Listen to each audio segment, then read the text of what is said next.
Look at that sparking.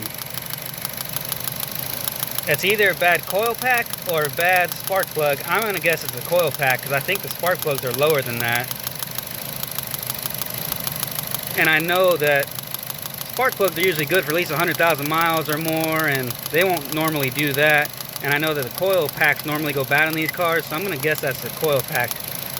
And this is actually perfect timing because I was planning on replacing this anyways with an MSD one for performance benefits.